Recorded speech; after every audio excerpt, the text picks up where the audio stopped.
Rentrée académique, les campus universitaires vont renouer avec leurs habitudes dès le 6 octobre prochain. C'est donc une nouvelle aventure aussi bien pour les nouveaux que pour les anciens étudiants. Tous nourrissent l'ambition d'écrire les pages de la réussite. Ils se sont confiés à Aboubakar Abou. La nationalité importe peu au rendez-vous de la connaissance. N'Djamena s'invite à Yaoundé via ses étudiants, inscrits pour la plupart en lettres modernes françaises. C'est mon deuxième année ici au Cameroun. Comme le programme est déjà sorti, et j'attends les anciens. Ils seront aux côtés de leurs frères du Cameroun, dont pour certains, ça sera le premier pas dans ce nouveau monde, le supérieur. Une réalité au bout des doigts qui suscite entrain et émotion. Je suis déjà moralement préparé. Mon état est positif. Je suis vraiment assoiffé, n'est-ce pas, du coup, parce que mon objectif au Cameroun, c'est faire, n'est-ce pas, l'étude. Mais l'euphorie attendra la rentrée. Dans les campus, c'est le calme avant la tempête. Seules quelques silhouettes y déambulent nonchalamment, respirant déjà cet air académique si particulier.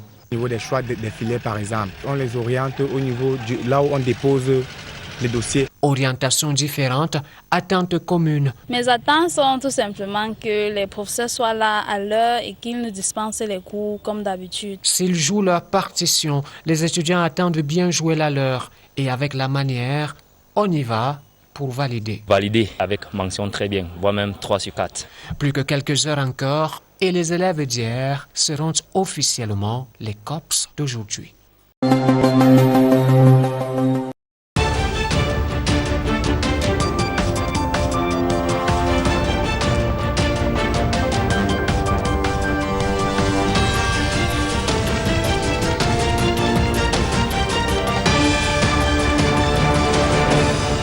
L'ambition qui justifie la démarche du gouvernement de procéder à une réforme d'envergure de la décentralisation au Bénin est entre autres une des préoccupations majeures abordées par le porte-parole du gouvernement ce week-end avec nos confrères de E-Télé. On l'écoute. Depuis 2016, l'État central fait davantage d'efforts pour moderniser le pays, créer les conditions de base du développement intégral. Comment faire en sorte que le rythme qui s'observe aujourd'hui au niveau national se duplique au niveau communal pour que nos compatriotes n'aient pas le sentiment que le train du développement est à deux vitesses, qu'il va plus vite selon que l'on est dans les grandes villes, à Cotonou, Porto-Novo et Parakou, et qu'il va beaucoup moins vite quand on se retrouve dans les autres communes.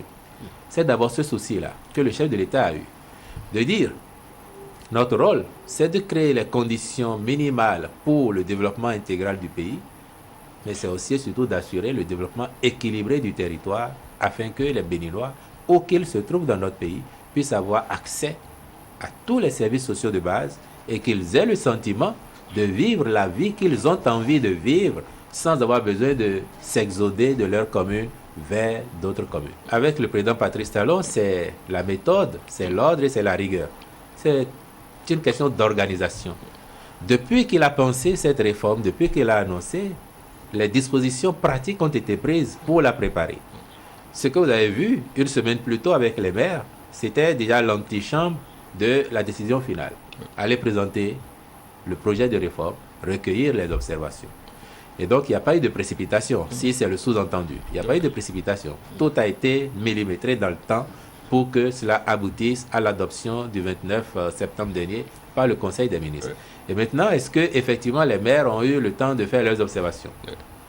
Au cours de la séance, ils avaient dit qu'ils se donnaient jusqu'au mardi 28 pour transmettre leurs observations.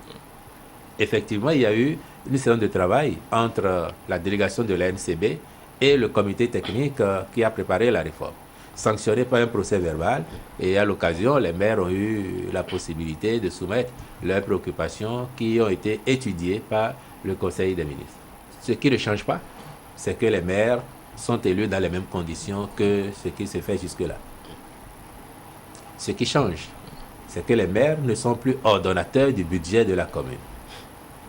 La réforme institue un secrétaire exécutif tiré au sort d'un fichier national est nommé par arrêté du maire et qui ensuite devient le chef de cette administration-là.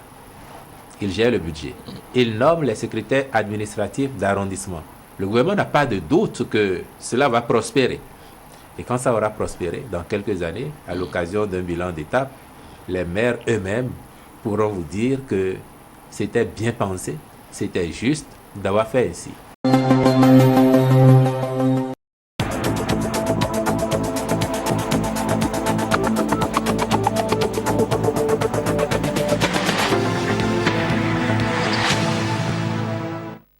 C'est aujourd'hui 4 octobre 2021 que les élèves et enseignants vont renouer avec le chemin de l'école. Pour cette rentrée des classes, le gouvernement annonce que toutes les conditions sont réunies pour une rentrée scolaire réussie. Au micro de notre rédaction, le ministre de l'enseignement préscolaire, primaire et secondaire, Jean-Luc Moutou. La communauté éducative est particulièrement mobilisée pour ce lundi 4 octobre 2021 pour faire en sorte que notre rentrée des classes soit non seulement effective mais réussie.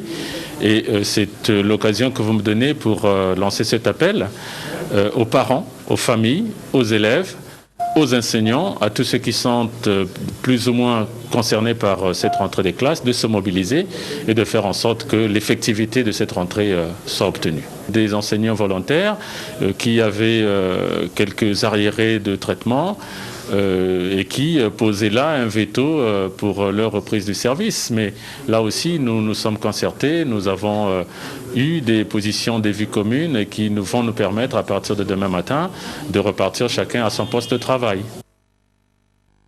Même son de cloche du côté du ministère de l'enseignement technique, où le ministre Ghislain Thierry Manguessa Ebomé a adressé un message à l'endroit des élèves et enseignants. Suivez.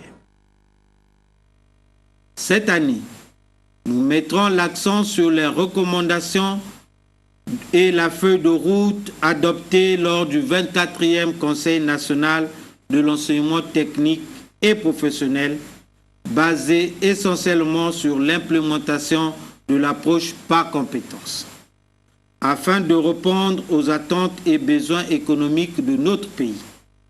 Attentes pour des formations de qualité, attentes pour des qualifications en lien avec le marché du travail, attentes pour des emplois de qualité, le tout en vue d'aspirer à un niveau de vie de qualité.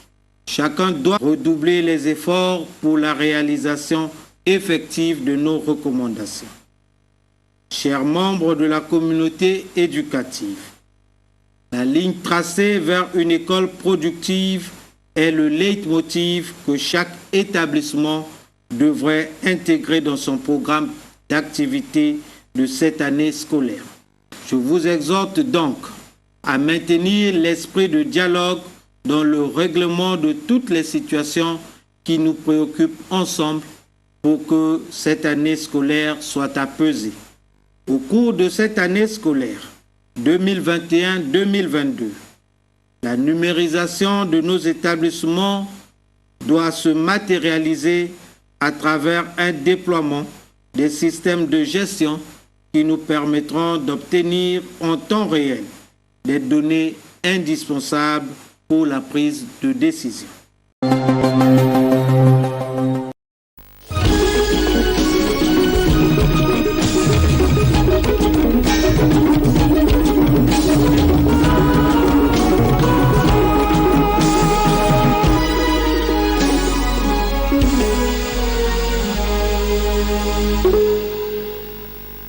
C'est ce lundi qu'a lieu la rentrée judiciaire au palais de justice de Libreville. Une audience solennelle précédée de la cérémonie solennelle d'installation des nouveaux chefs de haute juridiction nommés lors de la dernière session ordinaire du Conseil supérieur de la magistrature. C'est le chef de l'État, Ali Bongo Ondimba, qui préside la cérémonie. Nous y reviendrons avec force et détails au cours de nos prochaines éditions d'information. Le Gabon se dote d'un centre d'analyse criminelle. Le lancement de ces activités s'est fait au commandement en chef des forces de police nationale, ce avec l'appui de l'Organisation internationale de police criminelle. Cette organisation permet aux polices de 194 pays membres de travailler de concert en vue de la lutte contre la criminalité internationale. Voyons cela avec Léa Virginie Antam et Syria Karis. Le Gabon devient le 5e pays du continent et le 2e en Afrique centrale à disposer d'un centre d'analyse criminelle. C'est le fruit d'une collaboration entre le Gabon, l'ONG ISS, l'Organisation internationale de la police criminelle, OIPC Interpol, et financé par l'Union européenne. Dans le cadre de ce projet, Interpol doit élaborer un modèle solide d'échange d'informations, de coopération et de formation pour aider la police à adopter des stratégies proactives de lutte contre le crime organisé et à renforcer les mécanismes d'enquête et d'intervention. En lieu et place du ministre d'État Lambert Noël Matin empêché, c'est son directeur de cabinet qui a présidé cette cérémonie en présence, entre autres, du procureur de la République et de tous les chefs de corps de défense et de sécurité. La lutte contre la criminalité sous toutes ses formes constitue aujourd'hui un des défis majeurs de la communauté internationale. Le phénomène de la criminalité n'épargne aucune de nos cités et en cela, il exige désormais que les États fassent preuve d'ingéniosité en mobilisant les technologies les plus achevées pour faire face aux actes et aux menaces diffuses et protéiformes auxquelles sont confrontés de nombreux pays. La création de cette unité d'analyse criminelle manifeste la volonté du président de la République, Ali Bongo Ondimba, de doter les services de police d'instruments fiables pour lutter efficacement contre la criminalité sous toutes ses formes. Des compatriotes interpellés par la force publique mixte, la police et la gendarmerie nationale pour non-respect des mesures gouvernementales de lutte contre la Covid-19. Ils ont été pris cette nuit dans les quartiers PK5 et PK13, Nzengayong et Ondogo. C'était au cours d'une descente de terrain à laquelle prenaient part 4 membres du gouvernement. Voyons cela avec Betty Anzembe et Syria Karis.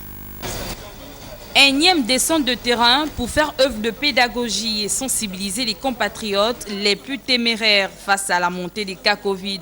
Le ministre d'État, ministre de l'Intérieur, Lambert Noël Matin, a conduit cette mission de terrain avec à ses côtés ses collègues de la Défense nationale, Michael Moussa Damo, de la Santé, Dr Guy Patrick Obiondon et celui du Commerce, Hugues Mbadinga Madia.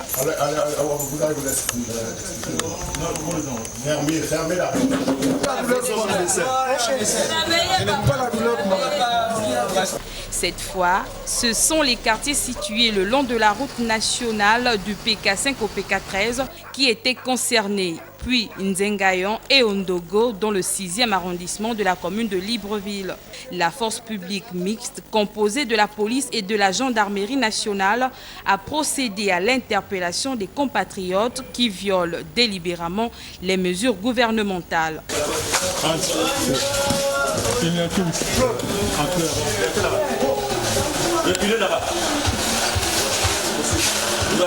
Allez, vous vous levez, laissez votre verre dans la... Mais la caméra est là pour vous, il faut regarder. Les membres du gouvernement ont réaffirmé leur volonté de poursuivre cet exercice de pédagogie et de sensibilisation envers tous ceux qui, par les actes de défiance, continuent de cultiver le déni de la maladie en dépit des proportions inquiétantes dans notre pays ces derniers mois. Pour l'heure, il n'y a que le respect scrupuleux des mesures barrières et la vaccination qui puissent freiner considérablement la propagation du coronavirus, ont conclu les ministres.